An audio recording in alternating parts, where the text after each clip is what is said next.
आज एक बार फिर से उम्मीद की किरण के पेज पर मैं लाइव हूँ और आज मेरे साथ जुड़ रही है पटना यूनिवर्सिटी से पत्रकारिता की छात्रा लाडली। फॉरबिसगंज की धरती से लाडली आज हम सबों के साथ जुड़ रही है। लाडली के बारे में क्या ही कहें। लाडली एक ऐसी लड़की है जो इस कोरोना काल में, कोरोना का जब दूसरा चरण शुरू हुआ तो उसमें लाडली अपने कॉन्टैक्ट बेस पर लोगों की मदद करती रही है। जितना बन पाया उसने बेड, दवा, ऑक्सीजन सिलेंडर से जो भी तमाम सुविधाएं थी, मूलभूत सुविधाएं थी, वो उसने अपने कॉन्टैक्ट बेस से लोगों को पहुंचाने की कोशिश की।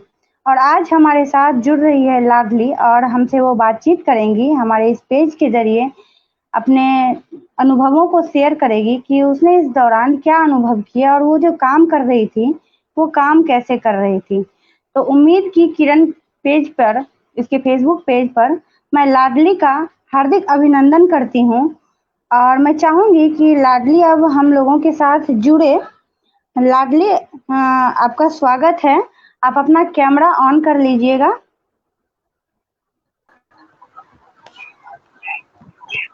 लाडली अब हम सबसे जुड़ चुकी है, हमारे बीच आ चुकी है। उम्मीद की किरण पेज पर आपका बहुत बहुत हार्दिक अभिनंदन है लाडली। मैं चाहूंगी कि आप अपना संबोधन शुरू करें। बेस्ट ऑफ पहले लक। तो पहले तो थैंक यू सो मच इस पेज पे लाइव आने इस पेज पे आमंत्रण करने के लिए। मेरे लिए बहुत खुशकिस्मती है ये कि आप मुझे यहाँ बुलाई हैं और ये मौका दी है। और ये उम्मीद की किरण है तो नाम से ही पता चल रहा है कि यहाँ से लोगों को बहुत उम्मीदें मिलती होंगी और उम्मीद पे तो खैर दुनिया कायम है। आपके साथ जुड़ के बहुत अच्छा लगा।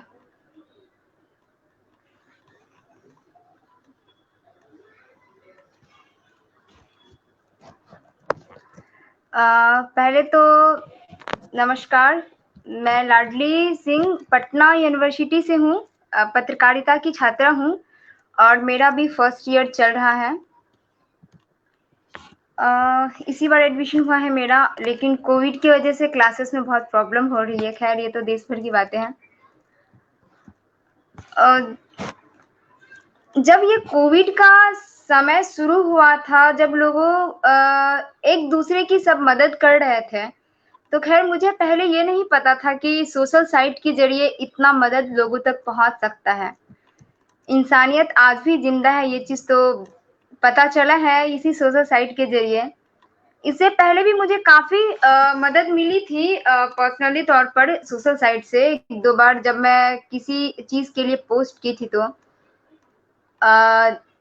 कोविड के समय में जब सबसे पहला मदद हुआ वो मैं की थी आनंद भैया। उन्होंने अपना पोस्ट डाला था, उन किन्हीं को ऑक्सीजन सिलेंडर चाहिए था, तो उन्होंने पोस्ट डाला था कि उनको ऑक्सीजन चाहिए उनके किसी फ्रेंड के फादर के लिए।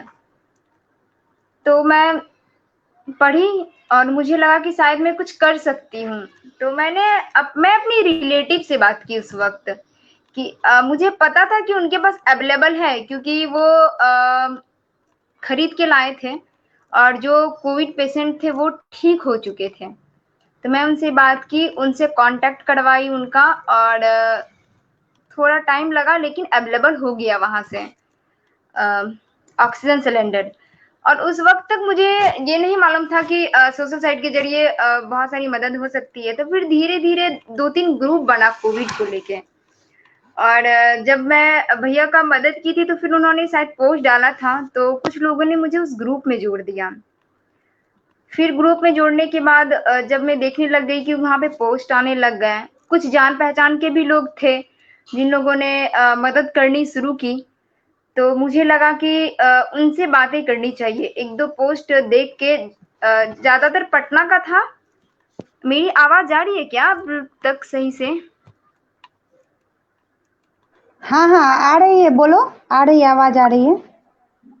तो जब वो पोस्ट देखकर ज़्यादातर पटना का था, तो फिर मैं उन लोगों से कांटेक्ट की कि इनको इनको इन चीज़ों की ज़रूरत है। तो उन्होंने कहा हाँ हाँ ठीक है, अवेलेबल हो जाएगा। तो फिर धीरे धीरे वहीं से मदद मिलने लग गई। और उन लोगों ने बहुत काफ़ी हद तक मेरी हेल्प की थी मदद करने में। जब भी मैं किन्हीं को बोलती थी कि अरे इन चीज़ों की ज़रूरत है, तो वो लोग आगे बढ़ चढ़ के इसमें हिस्सेदारी लेते थे कि चलो कोशिश करते हैं, और वो लोग अपने कॉन्टैक्ट से करवाते थे। फिर इसी तरह धीरे-धीरे मेरा कॉन्टैक्ट बढ़ते गया और बहुत सारे लोगों का कॉन्टैक्ट आ गया, बहुत सारे लोगों ने जो अपने लिए पोस्ट डाला था, तो मैं कि अगर किन्हीं को ऑक्सीजन की ज़रूरत हो, रेमडेसिविर, प्लाज़्मा वगैरह-वगैरह जो भी चीज़ों की ज़रूरत हो, तो आप मुझे कॉन्टैक्ट कर सकते हैं। तो मैं उनका स्क्रीनशॉट लेके रख लेती थी कि जब भी ज़रूरत पड़े तो मैं इनसे कॉन्टैक्ट करूँगी। तो यही मैं स्क्रीनशॉट लेके रखती थी, और जब भी जहाँ की जो बहुत अलग-अलग जगह थे कि उस टाइम तो मैं आपसे जुड़ी नहीं थी। हाल-फिलहाल में मेरी आपसे मुलाकात हुई है। उधर मधेपुरा साइड के भी कुछ आए थे, तो वहाँ पे कोई कॉन्टैक्ट था नहीं, तो कुछ हो नहीं पाया, लेकिन ज़्यादातर दिल्ली और पटना में हुआ। क्योंकि दिल्ली के कुछ लोग थे जिनसे पहले से मेरी कॉन्टैक्ट थी, और उन लोगों ने जब मुझे उन लोगों का कॉन्टैक्ट दिया जिनसे कि हेल्प हो सकती, तो मैं जब भी ज़रूरत पड़ता था तो मैं उन लोगों से बातें करती थी, फिर अवेलेबल हो जाता, बहुत हद तक हो जाता था। बहुत बार निराशा भी हुई कि जब तक चीज़ें पहुँचे तब तक पेशेंट का डेथ हो जाता था। तब ऐसा लगता था कि अरे थोड़ा-सा जल्दी करते तो हो जाता। लेकिन फिर ऐसा एक दिन में 5, 10, 15 इस तरह से केसेस आ जाते थे, बिल्कुल मेरा जल्दी से थोड़ा माइंड डाइवर्ट हो जाता था। और कहीं से ऐसा हुआ कि चलो मदद हो गया तो थोड़ा-सा खुशी मिला कि चलो किसी का तो जान बचा। तो इस तरह से कोविड का समय बहुत ज़्यादा अभी भी अब तो केसेस आने बहुत कम हो गए हैं, लेकिन सिचुएशन अभी बहुत हद तक ठीक नहीं है। ऐसा है। और अब क्या हालात है लाडली, उधर तुम्हारे घर तरफ क्या हालात हैं अभी? इधर भी हालात पहले भी वैसे ही थे और अब भी वैसे ही हैं। इधर का प्रॉब्लम ये है कि अररिया जिला का कि इधर बहुत अच्छा हद तक हॉस्पिटल नहीं है, और है तो बहुत ज़्यादा ट्रीटमेंट नहीं है। कुछ हॉस्पिटल है तो उसमें ट्रीटमेंट नहीं है। ज़ाहिर-सी बात है कि ज़्यादा सिचुएशन क्रिटिकल हो जाती है, या तो उनको पटना जाना पड़ता है या फिर दिल्ली जाना पड़ता है। तो और प्राइवेट हॉस्पिटल की वजह से जो लोग वैसे हैं कि मिडिल फैमिली से बिलॉन्ग करते हैं, उतना पैसा खर्चा नहीं कर पाते हैं। ज़ाहिर-सी बात है, हम सब देख रहे हैं कि कोरोना के टाइम में किस तरह से जो एक नॉर्मल फैमिली है, उन लोगों को हॉस्पिटल के ज़रिए लूटा गया है। ये तो हम सब इन चीज़ों हैं, किस तरह से पैसे की वजह से बहुत पेशेंट का ऐसा होता है कि पैसे की वजह से उनका डेथ हो जाता था। उनके पास डॉक्टर अवेलेबल था, उनका ट्रीटमेंट हो सकता था, लेकिन पता चला कि पैसे की वजह से उनका डेथ हो गया। और वही कंडीशन इधर भी है कि इधर ज़्यादा सिचुएशन क्रिटिकल हुआ, वहाँ लेकर के जाओ, और जब तक जाते-जाते रास्ते में डेथ हो जाता है। और फिर भी पटना वगैरह में ऐसा है कि लोग बाहर से ऑक्सीजन वगैरह अवेलेबल करवा सकते हैं। यहाँ पे बिना हॉस्पिटल के ऑक्सीजन मिलना मुश्किल है, नहीं मिलता है, नहीं है। अगर आपको ऑक्सीजन की ज़रूरत है तो आपको हॉस्पिटल में एडमिट होना ही होगा। तो ये सिचुएशन है इधर की। क्या अभी भी रिक्वायरमेंट्स आ रहे हैं क्या? हेल्प के अभी लिए बहुत हद रिक्वायरमेंट्स अभी भी आते हैं? हाँ, आते हैं। पहले के कंपेयर में बहुत कम आते हैं। जहाँ पहले दिन में 10-15 इस तरह से आते थे, तो अब 1 दिन 2 दिन में 1 या 2 इस तरह से आते हैं। अब बहुत कम आते हैं। तो अब ऐसा है कि अब पोस्ट डालने की ज़रूरत नहीं पड़ती है, क्योंकि अब कॉन्टैक्ट हो गया, हम लोगों से डायरेक्ट बातें हो जाती है, तो फिर अवेलेबल हो जाता है। तो इस तरह से अब बहुत हद तक कम हो गया है। और कुछ अपने बारे में बताओ, क्या हो रहा है आजकल? आजकल बस ऑनलाइन क्लासेस से हम सारे बच्चे जूझ रहे हैं, एग्ज़ाम आने वाले हैं, और बस पढ़ाई-लिखाई। और सबसे बड़ी बात है, कोविड के समय में जो सबसे ज़्यादा क्रिटिकल सिचुएशन देखा गया था, बहुत ज़्यादा निराश करने वाली बातें हैं ये कि बिहार का सिचुएशन वैसे सिचुएशन तो हर जगह का खराब है। स्पेशली अगर हम बिहार को ले लें तो बहुत हद तक खराब है। एक पेशेंट आए थे मेरे पास जो कि कोविड पेशेंट नहीं था। उनकी माँ थी, उनको लीवर का प्रॉब्लम था, और उनको जब ब्लड की ज़रूरत पड़ी थी, तो उन्होंने ब्लड बैंक से कॉन्टैक्ट किया। उनके मतलब वो बहुत मिडिल फैमिली से बिलोंग करते थे। हॉस्पिटल के ज़रिए उनका सारा पैसा लूट लिया गया, उनको ब्लड नहीं मिला। उसके बाद हुआ ये कि उनके किसी ने पोस्ट डाला था फेसबुक पे किसी जान-पहचान के, और फिर उसमें मुझे मेंशन किया गया था कि एक बार देखिए। फिर जब मैं पर्सनली उनसे कॉन्टैक्ट की, तो कॉन्टैक्ट करने के दौरान ऐसा हुआ कि रोने लग गए, और कि बस इतना ही कहा कि मेरी माँ को बचा लीजिए। इतना था कि वो बहुत ज़्यादा रोने लग गया। फिर उसके बाद हुआ ये कि हम लोगों ने कोशिश की, 2 दिन तक उसकी माँ ज़िंदा रही, हॉस्पिटल में रही। लेकिन ऐसा हुआ कि कोई भी हॉस्पिटल में डॉक्टर उनको देखने नहीं आया। बस कंपाउंडर लोग को भेज देते थे, चेकअप के लिए वो लोग जाते थे, चेक करके आ जाते थे। इतना पैसा भरो, ये हॉस्पिटल क्या बोलते हैं, ये मेडिसिन लेकर के आओ, ये इंजेक्शन लेकर के आओ। मैं उनका फिर उन्होंने शायद किसी पत्रकार से उन्होंने कांटेक्ट की, उन्होंने उनका डाल दिया। फिर उनको मेंटली हरासमेंट की, तुमने पेपर में क्यों डाला, अब तो ये केस मुद्दा बड़ा हो चुका है। बहुत ज़्यादा इन्हीं सब प्रॉब्लम में वो इतना उलझ गया कि पेशेंट को तो ना डॉक्टर ने पेशेंट पे ना डॉक्टर ध्यान दिया, ना ही उन लोगों ने। लास्टली 2 दिन बाद उनकी माँ का डेथ हो जाता है ड्यू टू हॉस्पिटल की लापरवाही की वजह से। और ये एक केस नहीं है, मदद करने के दौरान ऐसे बहुत सारे केसेस आए। ये हॉस्पिटल की लापरवाही की वजह से, डॉक्टर की लापरवाही की वजह से पेशेंट का डेथ हो जा रहा था। अच्छे भले पेशेंट का हालत खराब हो जाता था। ऐसे में कितना गंदा फील आता है ना कि सब कुछ करने के बावजूद ये सिर्फ पैसे के कारण किसी की जान चली जाती है। बहुत ज़्यादा। एक्चुअली उस वक़्त हम लोगों ने पोस्ट डालकर, आप मेरे फ़ेसबुक पे देख भी सकते हैं, मैं पोस्ट डाली थी, उनकी मदद करने के लिए। तो उनको बहुत हद तक मदद मिला था, लेकिन क्या हुआ था उस मदद का? जब उनका पेशेंट ही नहीं बच पाया, और अगर उसी जगह वो दूसरी शायद अगर वो घर में रखते तो शायद वो ठीक हो सकती थी। लेकिन हॉस्पिटल की लापरवाही की वज़ह से उनका डेथ हो गया। ब्लड बैंक हम लोगों ने ब्लड का भी अरेंजमेंट करवाया। 3-3 लोगों को ब्लड के लिए हम लोग भेजे थे कि वो लोग रेडी हुए थे ब्लड देने के लिए। और जब वो लोग गए तो तीनों का चेकअप हुआ, और तीनों में किसी न किसी कमी को ढूँढ के हटा दिया गया कि नहीं, आपको ये प्रॉब्लम है, आपको वो प्रॉब्लम है, आप ब्लड नहीं दे सकते। और उनका ब्लड ही नहीं लिया गया। जब उनका सारा पैसा खत्म हो गया, तो फिर वो बोलते मेरे पास तो पैसा ही नहीं है अब कि हम किसी और हॉस्पिटल में शिफ्ट करें। और जब तक हम लोग पैसा का अरेंजमेंट करवाए, तब तक उनका डेथ हो गया। लाडली, आपसे जो मेरा जुड़ाव हुआ है वो भी इसी कोरोना काल में ही जुड़ा हुआ है।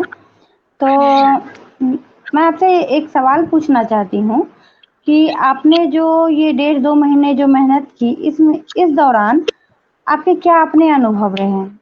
आपको कैसा लगा? आप जो निस्वार्थ भावना से लोगों की मदद करती रहीं, तो इसमें आपको कैसा अनुभव मिला? ये तो एक बहुत अच्छा अनुभव भी कह सकते हैं, बहुत बड़ा अनुभव कह सकते हैं। क्योंकि सबसे बड़ी बात है कि इससे पहले मैं इस तरह से किसी चीज़ में जुड़ी ही नहीं थी। किसी की मदद करना, आई मीन ऐसा होता था कि पोस्ट वगैरह किसी का आता था कि उनको पैसे की ज़रूरत है, उनको शेयर करना वगैरह थोड़ा बहुत चलता था। लेकिन मुझे खुद नहीं पता था कि कभी मैं इन चीज़ों में जुड़ूँगी, और इस तरह के मदद मतलब अपने से कभी उम्मीद नहीं था इन चीज़ों का। और सबसे बड़ी बात ये है ना कि लोगों को देखकर भी सीख मिलती है, और ये चीज़ इस कोविड के ज़रिए मुझे पता चला। जिस तरह से सबसे पहले मैं कुछ नाम लेना चाहूँगी। विक्रम भैया, सोमू आनंद भैया, और कुछ सत्यम सत्यार्थी, ऐसे कुछ लोग थे, श्वेता अरियानी, इन लोगों ने ये लोग जब स्टार्ट किए थे मदद करना, तो पहले इन लोगों ने ही स्टार्ट किया था। मैं तो बाद में जुड़ी इन लोगों से। इन लोगों का पोस्ट देखकर मुझे मोटिवेशन मिला कि अरे ये लोग कर रहे हैं, मुझे भी करनी चाहिए।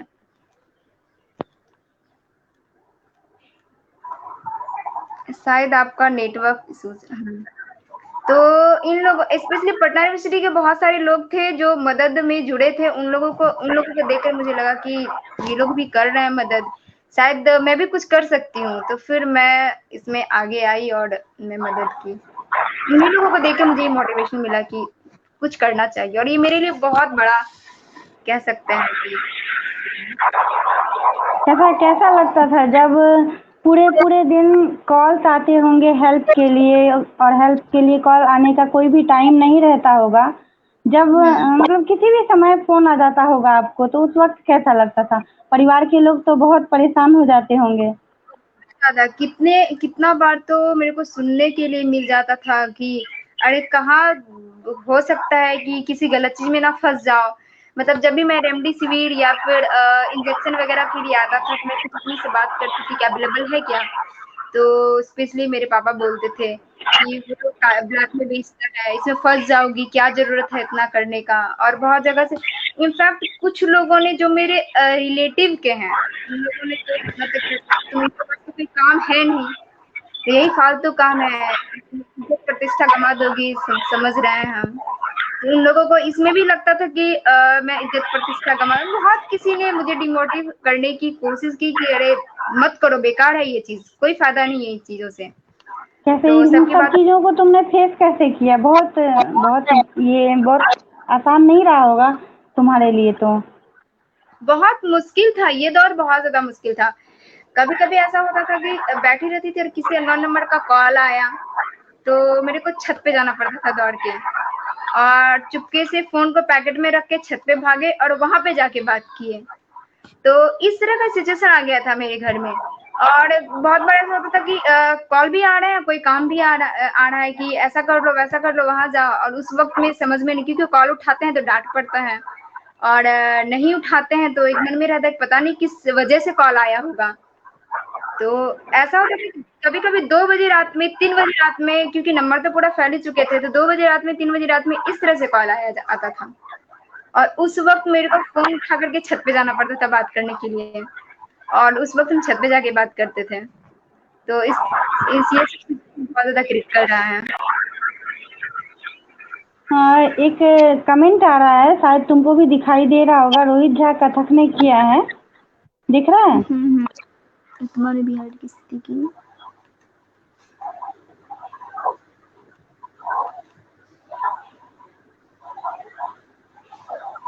हाँ, रोहित झा उन्होंने कुछ कमेंट किया है। देखो उसको। वो पूछ रहे हैं वर्तमान बिहार की क्या स्थिति है? एक तरफ अनलॉक शुरू है, वहीं दूसरी ओर कोरोना गांवों तक पसार चुका है पैर। सदर अस्पताल प्राथमिक स्वास्थ्य केंद्र का सच किन्हीं से छुपा नहीं है। ये जानना चाह रहे हैं कि वर्तमान में बिहार की स्थिति क्या है। स्थिति में तो खराब ही कह सकते हैं, स्थिति को ठीक नहीं कह सकते हैं, लेकिन पहले के इस कंपेयर में अब बहुत हद तक सुधार है। इसलिए सुधार है क्योंकि अब कोविड का पेशेंट भी कम आ रहे हैं, और दूसरी बात ये है कि बहुत हद तक इंजेक्शन लग रहे हैं कोविड वालों को, तो लोग थोड़ा सेपरेट क्या हो जाएंगे। कह सकते हैं कि जिस तरह से अनलॉक करना भी बहुत ज़्यादा ज़रूरी था, क्योंकि अगर नहीं करते हैं तो इकोनॉमिकल कंडीशन में जो प्रॉब्लम आता है वो तो बहुत हद तक बढ़ जाएगा, पहली बात। दूसरी बात की थोड़ी सावधानी तो बरतनी ही होगी, चाहे कितना भी अनलॉक हो जाए, तो जब तक हम अपनी सावधानी नहीं बरतेंगे तब तक कुछ नहीं हो सकता है। और दूसरी बात ये है कि स्थिति पहले के कंपेयर में अब ठीक है। अभी से महीना 2 महीना पहले जो स्थिति था, तो उस कंपेयर में अभी का स्थिति ठीक है।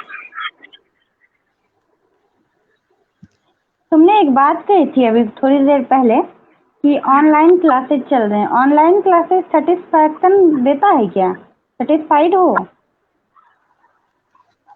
100% तो नहीं कह सकते हैं, क्योंकि ऑनलाइन क्लासेस में और ऑफलाइन क्लासेस में तो बहुत हद तक अंतर होता है। क्योंकि ऑफलाइन क्लासेस में हम नोट्स बनाते हैं और अपने डाउट्स को क्लियर कर सकते हैं कंप्लीटली, लेकिन जो कि ऑनलाइन क्लास में पॉसिबल नहीं है। ऑनलाइन क्लासेस आधे घंटा 45 मिनट का होता है, अगर फिर खत्म हो जाता है, थोड़ा बहुत डाउट रहा तो दूसरा क्लास स्टार्ट होता है, लेकिन उस तरह से हम डाउट अपना क्लियर नहीं कर सकते जिस तरह से ऑफलाइन होता है।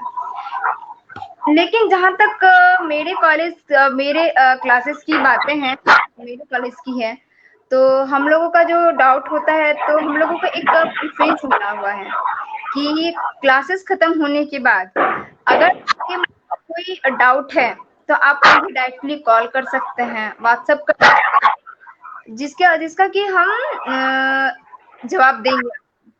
तो ये एक प्रेफरेंस स्पेशली मेरे कॉलेज में मेरे टीचर्स की तरफ से। तो हम लोगों को अगर ऐसा कोई प्रॉब्लम होता है तो हम लोग उनको मैसेज करते हैं, या फिर दूसरे क्लासेस में पूछना, या फिर मैसेज करके कॉल करके पूछना।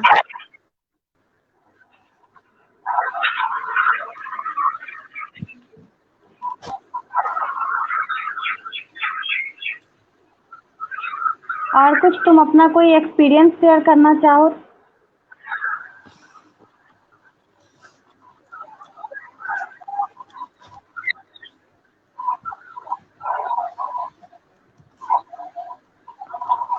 चितेश कुमार मिश्रा, बहुत बहुत धन्यवाद आपका, थैंक यू। बहुत बहुत धन्यवाद भैया आपका। आपको भी सैल्यूट है, आप भी सीमा पर रहकर हमारे देश की रक्षा करते हैं। और हाल ही में आपने जो बेटियों के को लेकर एक मुहिम छेड़ी है वो बहुत ही काबिले तारीफ है।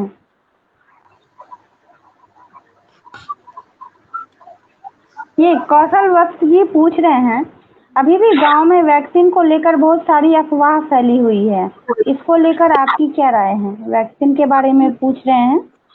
सही है, अभी भी हमारे गाँव बहुत सारे गाँव में वैक्सीन को लेकर के बहुत ज़्यादा अफ़वाह फैली हुई है कि वैक्सीन लगाने से दोबारा कोरोना हो ही जाता है तो हम वैक्सीन क्यों लगाएँ? या फिर बहुत सारे लोग मर जाते हैं वैक्सीन लगाने के बाद, कोई असर नहीं है वैक्सीन का। और भी बहुत सारे लोग डर जाते हैं कि वैक्सीन के बाद जो बुखार आता है तो वो उस वजह से भी लोग डर जाते हैं। तो वैक्सीन को लेकर के बहुत ज़्यादा अफ़वाहें फैली हुई है अभी भी गाँव वगैरह में। हम लोगों से जितना हो सकता है हम लोग इस चीज़ को लोगों को समझाने की कोशिश करते हैं कि ऐसा नहीं है। 95% वैक्सीन हम लोगों के लिए 95% तो है, और 5% अभी भी ऐसा है कि हाँ वैक्सीन लगाने के बाद भी क्या बोलते हैं कोरोना हो जाता है, लेकिन फिर भी 90% तो बचाव, 95% तो बचाव है इसका। तो सबके लिए कि वैक्सीन तो लगाना ही चाहिए, बहुत जरूरी है हमारे लिए। जहाँ तक अफवाहें, देखते हैं कब तक ये अफवाहें रहती है।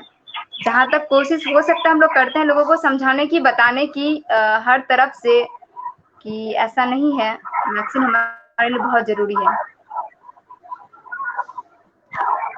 लाडली, तुम शास्त्रीय संगीत, ये शास्त्रीय नृत्य भी सीख रही हो ना?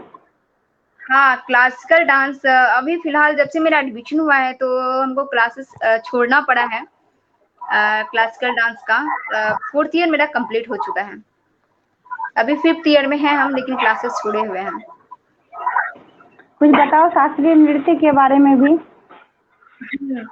एक्चुअली डांस, शास्त्रीय नृत्य डांस के बारे में कह सकते हैं कि हमको बचपन से शौक था डांस सीखने का, और हम सब दिन से चाह रहे थे डांस सीख, लेकिन गांव में इस तरह का माहौल नहीं मिल रहा था। और गांव का तो अब समझ ही, सबको पता है गांव घर का सोच कैसा होता है। तो कभी ऐसा हुआ नहीं। फिर जब यहाँ फॉरबिसगंज आए, यहाँ पे आए थे पढ़ाई के पर्पज से, तो फिर यहाँ पे करेंगे, लेकिन उस वक्त में ये था कि मेरे घर से बहुत ज्यादा दूर पड़ता था क्लासेस, करने के लिए मिला नहीं। उसके बाद जब 8th क्लास में आए तो घर से बात करने के बाद उन लोगों ने कहा कि ठीक है क्लासेस जाने की जरूरत नहीं है, टीचर को हायर कर लो, घर में सीखना है। तो हमने कहा ठीक है। और जब हम टीचर से बात किए, टीचर से बात करके आए कि हाँ अब फाइनल है, सारा कुछ घर में ही सेटअप करना है, सीखना है।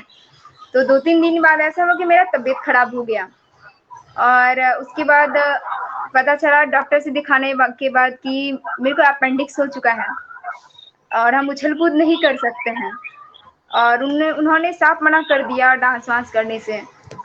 तो फिर उस वक्त तो एकदम ये लगा कि अब तुम नहीं कर सकते हैं। 10th में आके मेरा ऑपरेशन हुआ, और ऑपरेशन के बाद 10th का एग्जाम हुआ, ऑपरेशन के 3-4 महीने बाद रेस्ट, उसके बाद एग्जाम हुआ। 12th में तो मेरा पढ़ाई चल रहा था, हम भी बाहर चले गए थे, पटना चले गए थे। 1 मिनट, कुछ आवाजें आ रही हैं तो हम्म।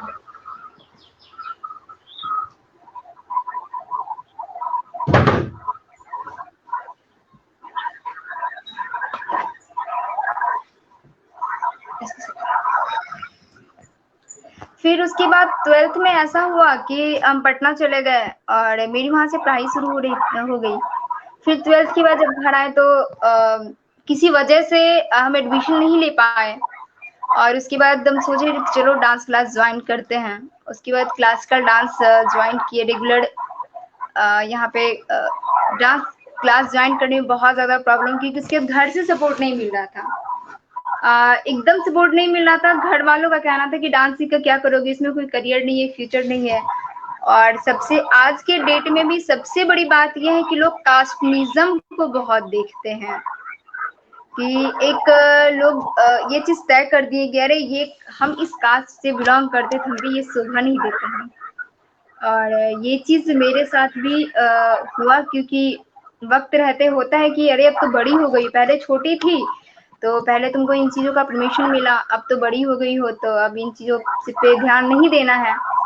और थोड़ा सा कास्टनिज्म को लेके मेरे को प्रॉब्लम हो गया, अरे इस कास्ट से हम लोग बिलोंग करते हैं, नहीं नहीं ऐसा नहीं करना है, नाम कमा दोगी ये वो।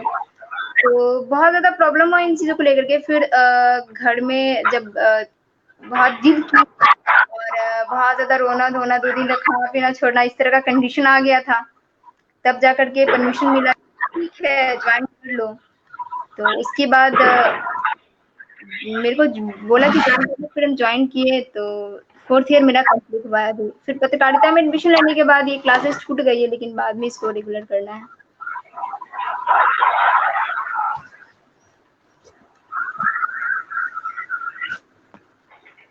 तेज भैया पूछ रहे हैं वैक्सीन को लेकर ग्रामीण परिक्षेत्र में महिलाओं में ज्यादा भ्रामक स्थिति बनी हुई है, इस पर अवेयर करने की जरूरत है। और अच्छा, मेरे से ही सवाल किया है।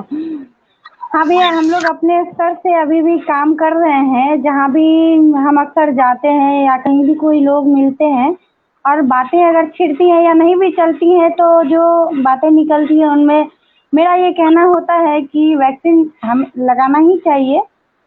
कई लोग हैं जो स्पुतनिक और कोवैक्सीन, कोविशील्ड ये सब लेकर भ्रामक स्थितियों में बने हुए हैं और इनमें जो है कई प्रकार के भ्रम पैदा किए गए हैं। कई लोग इसके बहाने भी चाहते हैं कि नहीं ले, वैक्सीन नहीं ले। तो हमारी ये कोशिश है कि जो भी लोग मिलते हैं हम उन्हें इसके प्रति जागरूक कर सकें, और खासकर महिलाओं को लेकर।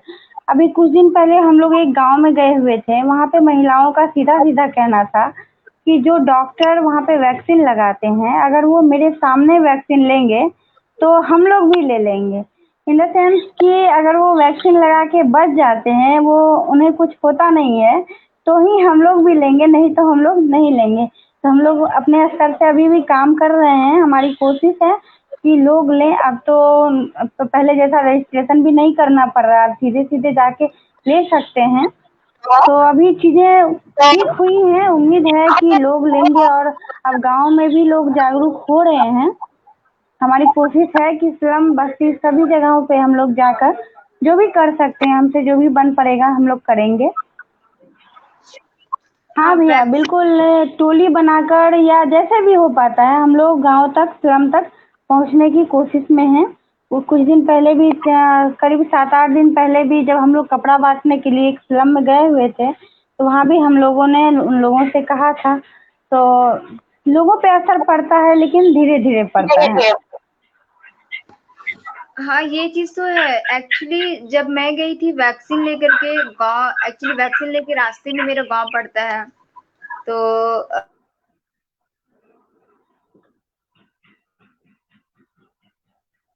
लड़की हो थोड़ा संभल के चलना चाहिए। वैक्सीन तुमने क्यों लगाया, नहीं लगाना चाहिए। और वैक्सीन को लेकर के बहुत ज्यादा अफवाहें फैली हुई है कि बाद में उनको मां बनने में प्रॉब्लम होता है, मासिक में प्रॉब्लम होता है। ये हाँ चीजें हाँ सबसे ज्यादा औरतों के दिमाग पे असर किया हुआ है। और जिस वजह से अगर वो खुद भी लगा ले रहे हैं तो अपनी बेटियों को लगाने के लिए नहीं दे रहे हैं घर में, कि नहीं नहीं उनका आगे का फ्यूचर खराब हो जाएगा।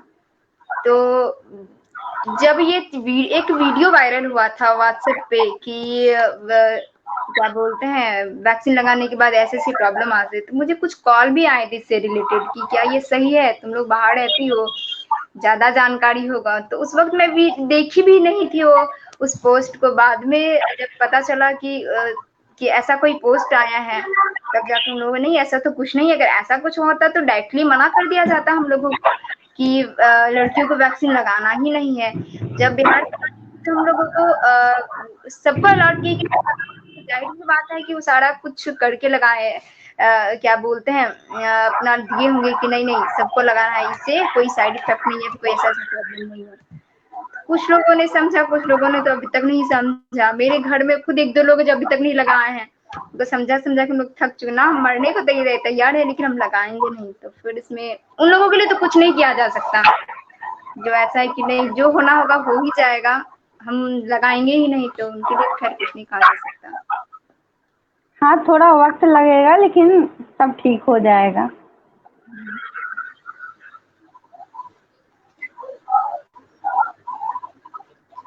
और कुछ तुम बताना चाहो अपने तरफ से? और कुछ क्या ही कहा जाए, बस इसी तरह से हम लोग चाह रहे हैं कि ऐसा कुछ बने कि जिससे लोग अवेयर हो। और सबसे बड़ी बात ये है ना कि लोगों के मन में आजकल बहुत ज्यादा चीजों को लेके जो गलत चीजें फैली हुई है, वो तो जाहिर सी बात है कि अपने आप हटेंगी नहीं। उनको उन तक चीजें पहुंचानी होगी, बातों को पहुंचाना होगा, उनको समझाना होगा कि क्या सही है क्या गलत है। तो ऐसा कुछ तैयार हो बने कि जिसे कि हम लोगों तक पहुंचा सके चीजों को, कि जैसे वैक्सीन को लेकर के, कोविड को लेकर के सारा कुछ। तो इसी चीज में अभी हम लोग लगे हुए कोशिश कर रहे हैं कि कुछ लोग जुटे इससे, जो कि जगह जगह जाकर के लोगों को समझाए बताए, स्पेशली गांव वगैरह का माहौल, वहां पे जल्दी लोग सुनते नहीं है। और जब तक उनको बहुत ज्यादा मुशक्कत ना करना पड़े इसके पीछे, तब तक वो पॉसिबिलिटी है ही नहीं। तो वही चीजें हैं, बाकी तो मैं अपने बारे ठीक में, है, यहीं पे अब। हाँ हाँ, बोलो बाकी मैं तो अपने बारे में बोलो, सारा क्या कुछ। बोल रही? तो लाइव को यहीं पे हम लोग अब समाप्त करते हैं। तुम्हारा बहुत बहुत शुक्रिया जो तुमने इस समाज के लिए अपने ज़िंदगी में एक स्पेस निकाला है। सब लोग ऐसा नहीं कर पाते हैं। आज की एक छोटी सी घटना मैं बता रही हूँ। अभी थोड़ी देर पहले की ही बात है, यहाँ लाइव में आने से पहले जैसा कि सब लोगों को पता है कि हमने एम्बुलेंस सेवा शुरू की है। तो एम्बुलेंस पे, उसके शीशे पे एक स्टिकर लगाना है, जिससे कि बाहर के लोग जो हैं अंदर नहीं देख पाएंगे। तो वो जो स्टिकर लगाने वाला है, जब उसको कहा गया कि आपको स्टिकर लगाने के लिए यहाँ पे आना है, तो उनका कहना हुआ कि एम्बुलेंस में कोविड पेशेंट को तो नहीं ले गया है ना। मतलब अगर कोविड पेशेंट गया होगा उसमें, वो उस एम्बुलेंस को नहीं छूने के लिए आएंगे। तो उनको हमने समझाया कि नहीं, अभी नया ही है, अभी इसमें कोई पेशेंट नहीं गया है, सारी काम होने के बाद ही इसमें पेशेंट को ले जाया जाएगा।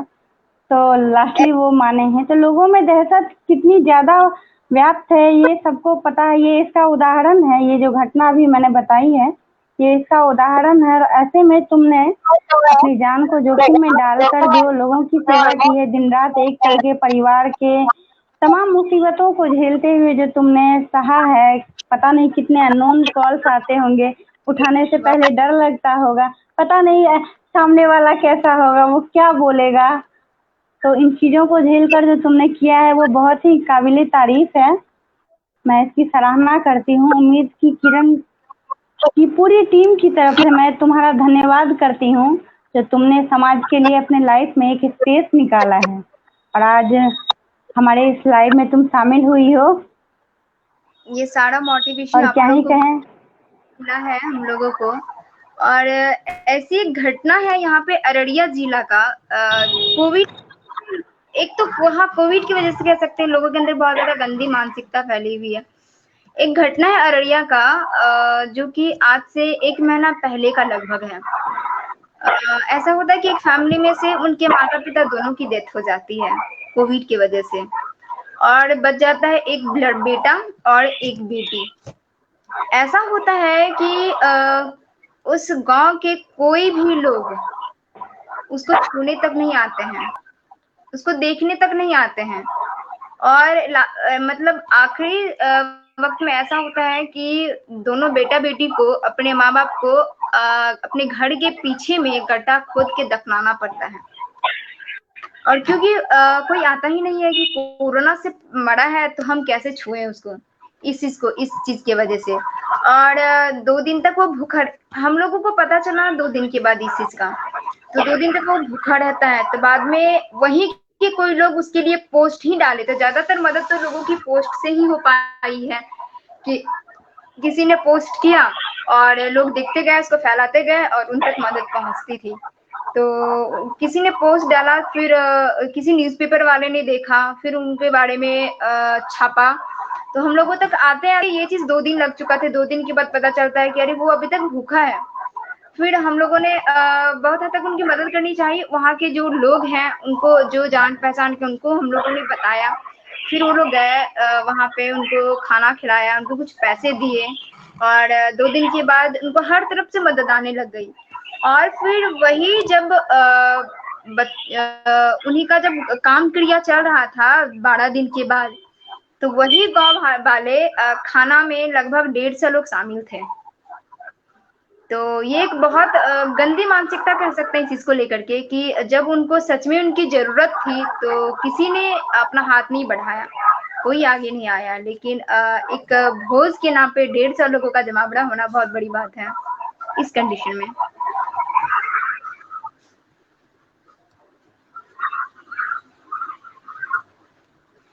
चलो ठीक है, जहाँ भी रहो तब स्वस्थ रहो, सफल रहो। आगे बहुत सारी चीजें करनी है हम लोगों को मिलकर साथ में, बहुत कुछ अभी करना बाकी है, तो अपने हेल्थ पर ज्यादा ध्यान देना है और बाकी चीजें होती रहेंगी। बिल्कुल बिल्कुल। चलो ठीक है, ध्यान रखो। ठीक। बाय। बाय।